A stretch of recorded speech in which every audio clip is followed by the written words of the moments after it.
Тэгэхээр одоо Tripsy.com-оос хэрхэн буудал захиалах, буудлаа захиалахдаа ямар мэдээллийг нь бол түлхүүн уншиж танилцуул зүг байдсан бэ гэдэг талаас нь бичлэг хийхээр шийдсэн байна. За ингээд бичлэг рүү орцгоё. За эхний ээжинд бид Tripsy.com руу ороод энэ Hotels and Homes гэсэн дээр дарах юм бол ийм нүүр бидэнд харагдах байгаа.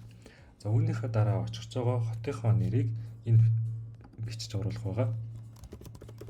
За монголчуудад ойрхон ойлгомжтойгоор энэ Бээжинг оруулчих. За эндээс хизээ очих, хизээ явах өдрөө сонгоно гэсэн. За яг энэ чигээр 19-нд очиод 26-нд гарнаа. 7 шөнийн энэ боолд өнгөрөнө гэдэг. За үүнийхээ дараа хэдэн өрөө хэрэгтэй. За тэг хэр их хүмүүс явж байгааг энд оруулах гэсэн. За нэг өрөө багт болно. 2 насанд хүрсэн хүн явж байна гэж оруулчих. За та бүхэн өөрсдөө явж байгаа хэр олон явж байгаас шалтгаалаад эднийг нь өөрчлөөд бас хизээ гээд очих одоо цаг хугацаас өөрчлөлт оруулчихна гэсэн өөрсдөө харуулад. За нэг ийм ойлголт байгаа гэдэг.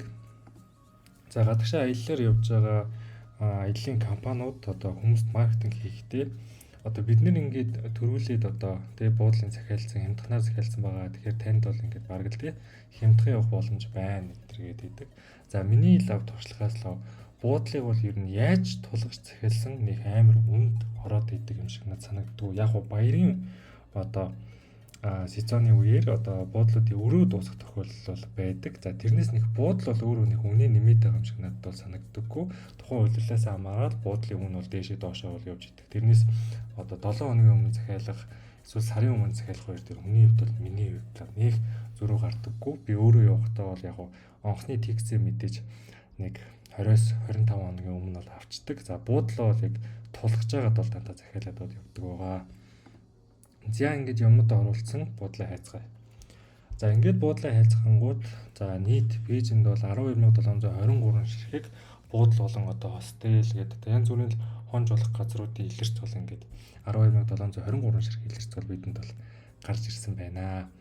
За эндээсээ шууд show map гэдэг нь бол дараад орцсон дээр байдаг. За ингийн бол шууд газрын зураг дээрээс буудлынхаа байршил болон үнийн мэдээллүүдийг шууд нэгэн зэрэг олныг ингээд харах боломжтой болчдөг байгаа. За ингээд буудлууд нь гараад ирлээ, үнүүд нь гараад ирлээ гэсэн.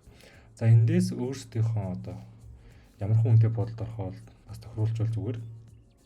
За энд ингээд нэг 105 мянган төгрөгт өдрийн багцсан тийм буудал руу орё гэд буудлаа ингээд тохируулчих. За тэгэнгүүт ингээд боломжит сонголтууд бол энэ тент ингээд гарч ирж байгаа гэсэн үг. За үүний дараа нэг мэдэх хэрэгтэй зүйл байгаа гэдэг. Буудал сонгохын тулд хамгийн чухал зүйл бол та тухайн хотод очиод юу үзэх юм бэ?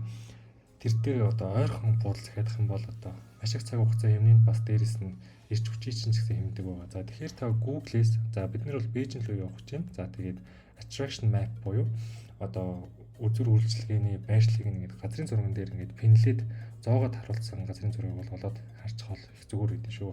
За одоо ингээд энэс өөр Сингапур явах бол энэ дээр Сингапур, Вьетнам явах бол тэ Ханой, Дананг гэлэнд бичин гэсэн. За энэ зургийг хэдүүлээ томруулаад харъя. За энэ зургийг харуул Бээжингийн ер нь үзүр үйлчилгээ бол хотоор бол ингээд тархацсан бол байдаг байгаа тийм тий. Тэгэхээр энэ дундаас ингээд харах юм бол бид бүхэн ер нь бол төв хавцаа ер нь буудлаа захиалах юм бол оновчтой гэсэн. Төвөр ер нь буудлаа байвал зүгээр хаашаагаа ойрхон буцаж ч гэсэн ойрхон болчихно гэсэн үг. За хүмүүсийн дунд бас төвөр буудал үнэтэй байдаг гэдэг бага зэргийн тийм ойлголт байгаад байдаг. За тэр бол үгүй шүү. Төв хэсгээр ч гэсэн гайгүй үнэтэй боломжтой буудлууд бол байдгийг шүү. За энэ нүүдсэн мапыг хэдүүлээ дахиад нэг өөр хотын маптай харьцуулаад харчээ. За би болохоор Лос Анжелес хотыг бол сонгож авсан байгаа Америкийн. За Лос Анжелесийн яг даунтаун буюу төв хэсэг нь эндээ байдаг.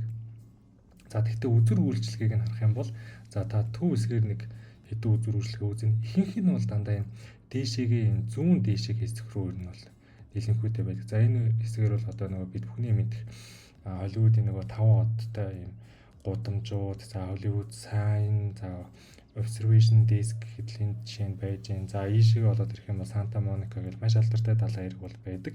Тэгэхээр хэрвээ та Лос Анжелес хот руу явж байгаа бол буудлаа авал энэ West Hollywood буюу энэ хэсгээр одоо авах юм бол илүү танд амар байна гэсэн үг. За тэгэхээр дандаа төвдөө бол аваад идэг байх нь тий. Одоо юу үзэж байгаас шалтгаалаад буудлаа бол сонгож авсан зүгээр байдаг шүү. За энэ доошоо бол угаас үзэх юм байхгүй бүр энэ минь ингээд юм гарч ирээ тавьчихсан байх та анзаарч байгаа. Тэгэхээр доошоо бол Лос Анжелес хот бол үзээд явах байдаг гэсэн. За буцаад Бээжин рүү ороход бол үзэр үйлчлэг нь бол нэлээд тархсан байдалтай байгаа учраас төв хэсэгт нь бол зүгээр ахны. За буцаад трипциком руу ингээ ороод ирэх гэсэн. За тэгэхээр биднэрт төв хэсгээр энэ хавцаа ер нь бол буудал хэрэгтэй гэсэн. За ингээл харж байгаад энд 105 сая төгрөгийн буудал байна. Энд 139 сая төгрөгийн буудал бол байна тий. За миний харж байгаагаар бол хамгийн гайгүй хоёр байршилтай нь бол энэ хоёр харагдаж байна. За тэгэхээр эхлээд энийг нь үзчихье. За ингээд буудал руу ороод ирж байгаа гэсэн. За АЮ хотел гэдэг нэртэй бол буудал байх нь байна. За эндээс хамгийн эхлээд харах юмстай бол метро. Метроны мапыг ингээд дараа харчих. За буудал маань бол энд юм байна. Хамгийн ойрхон метроны гарц бол энэ хоёр лөө юм байна. За хоёулаа 1 км-ийн зайтай. За буудлаас бол ер нь бол нэг хүн алхаад нэг 15 минут 16 минут ер нь алхаад ер нь бол очих юм байна. За энийг та окей надад бол болно гэж бодож байгаа бол энэ бол эхний шалгуур үзүүл. За эхний шалгуур үзүүлэлтээ бол ингээд хангалаа 1 км зайтай. За монголоор бол ер нь нэг автобусны буудал бол ер нь алхах юм биш үү. За үүний дараа буудлынхаа өөрх нь оруулсан зургийг харна. За ингээд харахад буудал бол маш цэвэрхэн гоё тав тухтай тийм буудал харагдаж байна. За энэ буудал дээр бас энд бас тодорхой яг чухал мэдээлэлүүд байдаг шүү. Энд одоо чинь цонхгүй гэж энэ өрөө бол за тэрнээс гадна 15-аас 20 м квадрат гэдэг бол ер нь бол томхон өрөөтэй тийм буудал байна. За private bedroom буюу хувийн одоо шүршүүр одоо юм нойлын хэсэгтэй. За ингээд ийм юмнууд байна. За тэгээ энд бол шампунь бие ярьж галжуур болон одоо савн бол багцсан гэж юм. За интернет бол байгаа гэх зэрэг мэдээлэл ингээд та доошоо гүйлгээд бол харчиж болно. За энийг харсны дараа guest reviews гэж хэсэг байна. За энийг бол заавалжгүй орж үзэх хэрэгтэй. За хамгийн ихний чухал хэсэг бол энэ дээдл хэсэг. Одоо буудал бүрд дөрвөн ширхэг юм чухал үзүүлэлт бол хэр цэвэрхэн байршлын үед ямар хүн үйлчлэгээ ямар байсан. За тэрнээс гадна дагалдах хэрэгсэл буюу саний нөгөө нэг савн тий одоо шампунь за тэгэл биений альчуур гэх зэрэг юм бол харуулж байгаа. За 619 ревю бичигдснээс ерөнхийдөө бүх үнэлгээ нь 9-өөс дээш байна. За тэгэхээр ер нь л их гайгүй буудал болоод явчихж байгаа гэсэн үг. За үүний дараа доош нь гүйлгээд хэдүүлээ тийм зурагтай хэсгийг нь олж харах хэрэгтэй. Яг хүн ороод яг ингээд өөрөө зураг дарсан тийм комент бол олж унших хэрэгтэй гэсэн үг. За ингээ гүйлгэж идэл. За ингээ гараад ирж байна. Зурагтай комментууд. За гаднаасаа бол ингэж харагддаг байх нь байна. За нэг иймэрхүү байдлаар энэ орох юм байна гэд эндээс ер мэдээлэл авчих. За дахиад гүйлгээд өрөөнд доторхыг харах хэрэгтэй. За энэ бол чанарын шаардлаган гаргүй юм байна. За энд одоо ингээ өрөөтэй зураг гараад ирж байна.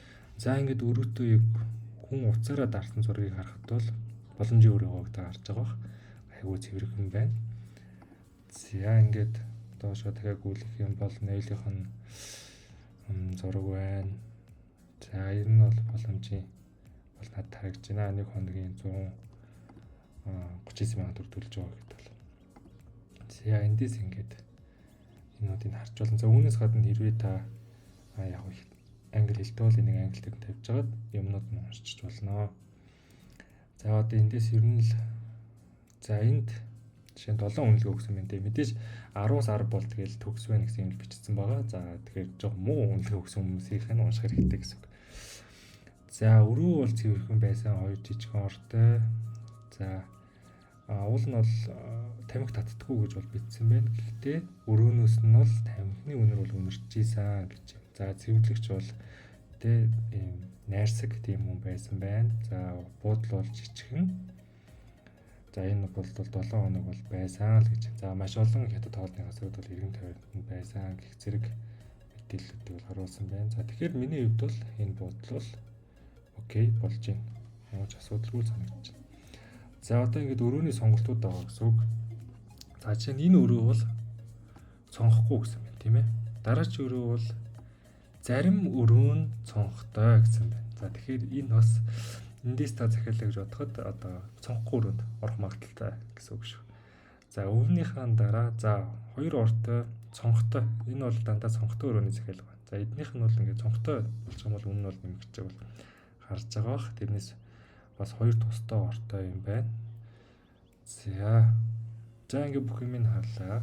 Окей гэж болж ивэл та энэ дээр дараад захиалга гинэ гэсэн үг. За ингэсний дараа бол таны мэдээлэл бүглэх хэсэг бол гараад ирнэ. За энэ дээр бол өөрийн мэдээллүүдээ бөглөө. За төлбөр хэрэгсээ сонгоод би бол кредит карттай холбоотой төлбөр бол хийдэг. За тэгээд final step дээр дараад таны төлбөр батгажнаар буудлын захиалга бэлэн бол. За тэгээд bye guys. Subscribe дараарай, like дараарай. Дараагийн бичлэгээр уулзцгаая.